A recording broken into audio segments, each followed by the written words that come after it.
Nagiwan. Ah.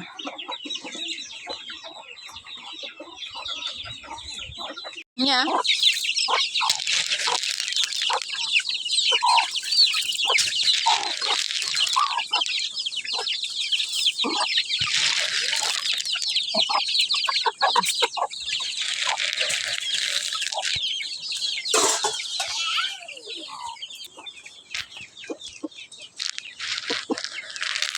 Naman ang kawitan. Kawitan.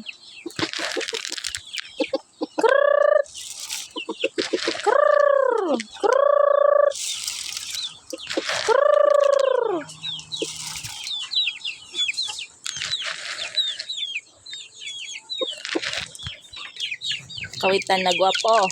Ito siya, oh. Eh, ayaw. Walang pake sa mais. Busog ka? Busog yan? Ito naman. Mga gutom na sila, oh. Ooh. Gutom yarn. Ayan, ito yung update natin sa ating mga chicken.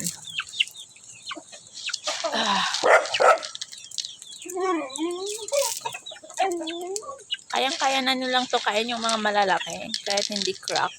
Kayang-kaya nila. Yan. Para di kayo magutom. Huwag molotog. No. Then, ano ito naman si Molotog na gwapo. Molotog na gwapo. Dogi, dugis, dugis, dugis. Ah, dungis-ngis na aso, dungis-ngis. Ay, dungis-ngis, asis. Dito, may isa dito. Ayan, nakipag-away eh. Diyan natin. Dami na palang food. You're busog. Okay. And this one, bigyan natin to.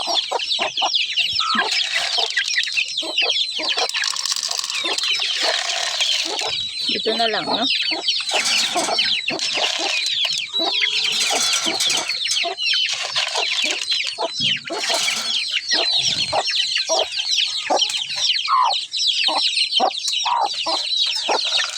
Para sa mother. Para sa mother chicken to. Mother chicken. For the mother chicken.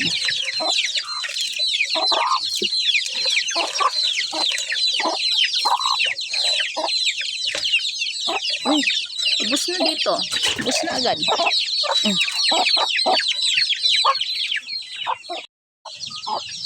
Parang gustong makipag-away eh. And para sa ating mga bagong pisa. Hindi pa bagong pisa. Mga may 5 days na siguro sila. Bigyan natin ng corn grits. Kasi baka hindi nila kayang tukain yung malalaki. Yan. Okay. Okay. Mga walang booster. Okay. Okay. Abusog kayo. Yan. Hindi nyo kaya? Bigyan natin din siya.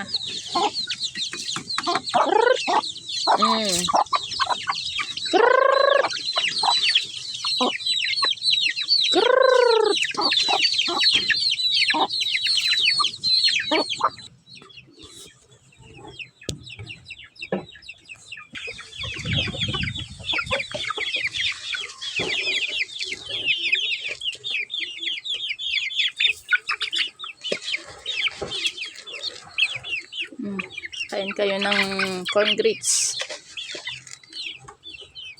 Oh. Krr. Krr. Krr. Anay! Don't touch me! You're kulit ah. Makulit ka. Minadirtyan mo akong kulit ka. Ito pa o kamukha niya. Ito yung nanay nila. Ayan, yan yung nanay nila. So, ready to lay na ulit ito. Yan, laging iniiwan ng mga anak niya kaya nahiwalay na siya sa mga anak niya. And then, naglilay din siya ng egg na ngayon. So, after few days, maglilimlim and then mapipisa. And then, another chicks na naman. And guys, backyard farming, mga ka-agri. Ayan, ito ay beans na ano ko na pisa-pisa ko. So, pakain natin sa mga alaga natin manok. Para, more healthy and masarap sila. Diba? Yan. Guys, so, this one. So, kung anong mga pwedeng organic na pakain sa mga manok natin, why not ibigay natin? Para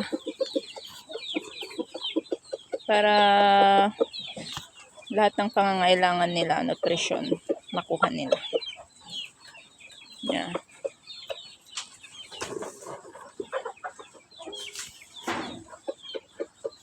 Yan, bigyan pa natin sila. Yung dito. Bigyan pa natin sila. Although yun, may kunakain ng mga pero ito wala na eh. Gustong gusto nila yan. Lalo na pag gutom sila. Pero ngayon, busog sila eh. Pero hanggang bukas pa sila hindi kakain. Kaya damihan na natin ang bigay. Kasi nakakulong sila eh. Ito yung nanay nila. Nangingitlog na to.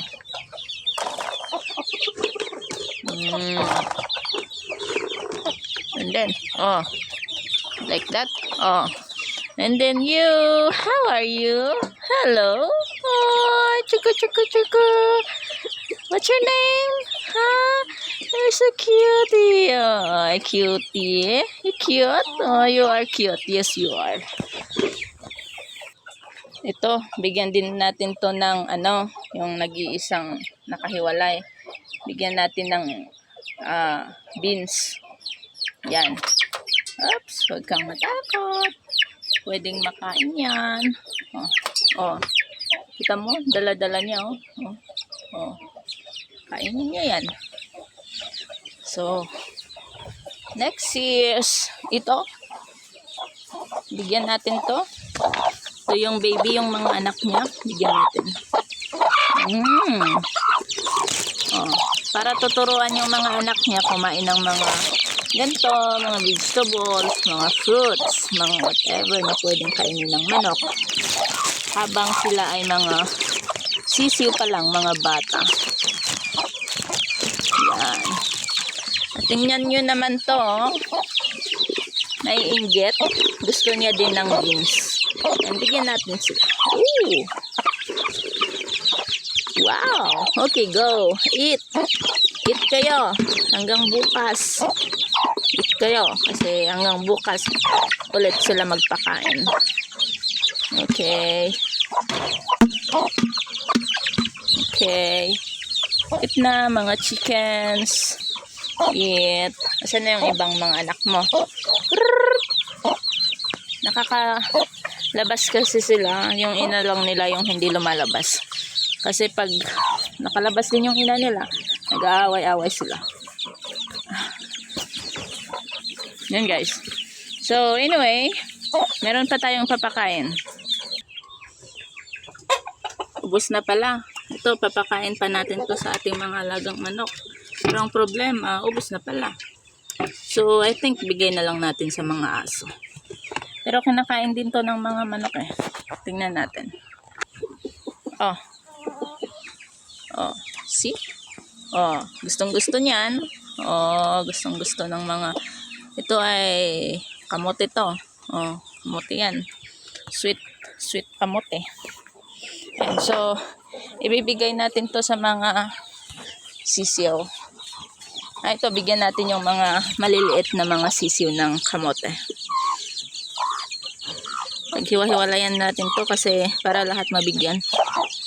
Okay. Hello.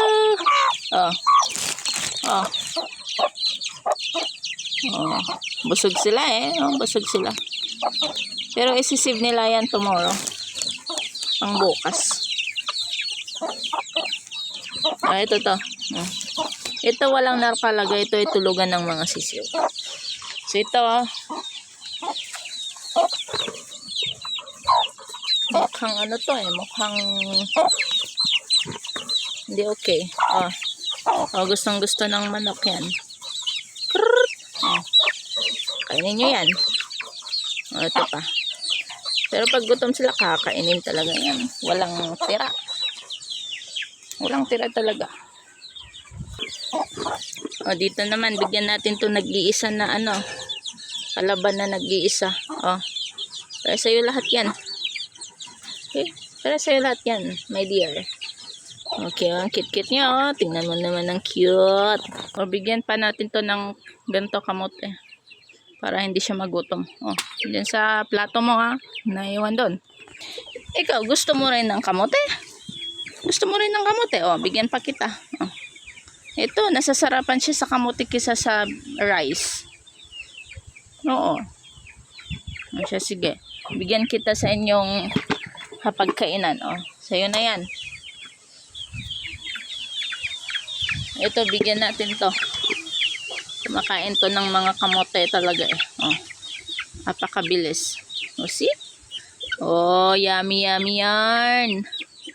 Sinong hindi tataba dyan at lalaki? Yummy yummy yarn. Doon naman sa kawitan natin. Kainin mo yan. Kainin mo yan para lagi kang gwapo. Alright. Sige. Kain lang mga chicken. Kaya dapat bukas kakain ulit ang mga to.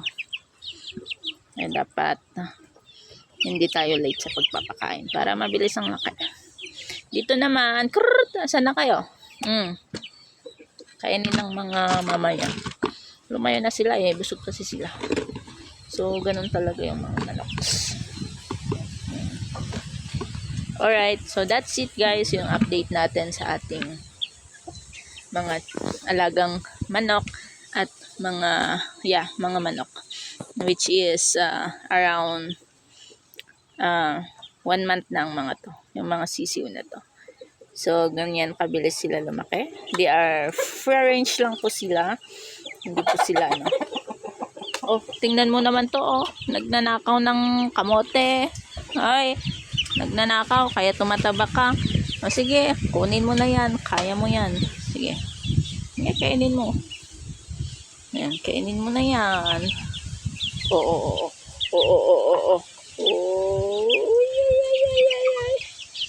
Sige ba?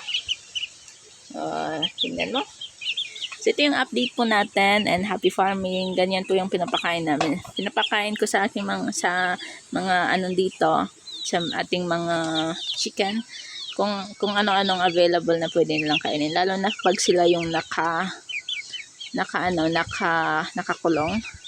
So anyways, pag meron po kayong additional na tips and how to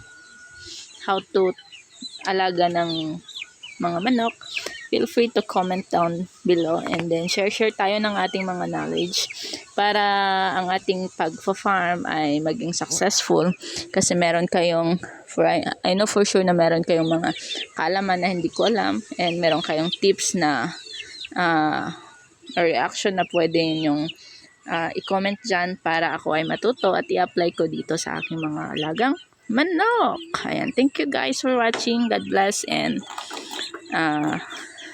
yan, more power. This is Molotog. Hello!